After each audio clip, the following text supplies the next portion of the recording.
আমরা চাচ্ছিলাম। এখন কারা কিভাবে সনদ পত্র লেখছে, গণভোটের কথা বলছে।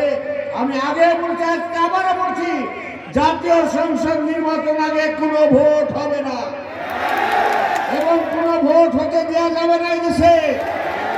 আমরা সংসদ নির্বাচনের জন্য আমার নেতা কর্মী 10 থেকে 15,000 নেতা কর্মী এদেশে সেনা বাহিনীর দ্বারা শহীদ হয়েছে, মৃত্যুবরণ করছে, শাহাদত বরণ করেছে। বন্ধুরা আমার, 10 থেকে 15,000 মানুষ আমাদের নিয়ে এদেশের প্রায় 15 থেকে 20 লক্ষ মানুষ আমরা জেল কারাগারে বন্ধ করেছি। অনেক ছেলে আমাদের গুম হয়েছে, অনেকে আমাদের পা নাই, হাত নাই, পাও নাই, কারো বউ নাই, এই অবস্থা চলছে। একটা অঙ্গীকার ছিল আমাদের যে এদেশে সুস্থ সুন্দর নির্বাচন হবে এবং সেই নির্বাচনে এদেশের মানুষ যাতে ভোট দিতে পারে, এদেশের মানুষের যাতে ভোটের অধিকার ফিরে আসবে, এদেশের মানুষ যাতে সুস্থ নির্বাচনের মাধ্যমে ভোট না আসে। আমরা এটাই আশা করছি, এই জন্য আমরা জীবন দিয়েছি।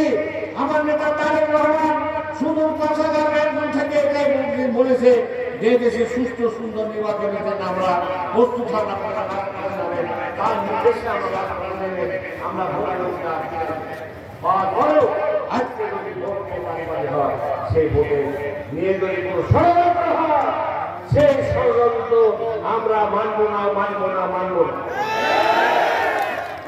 আমরা দেখেছি কারা ভোট দিয়ে স্কুলের মাস্টার, প্রফেসর, ডিসি, এসপি, কি হলো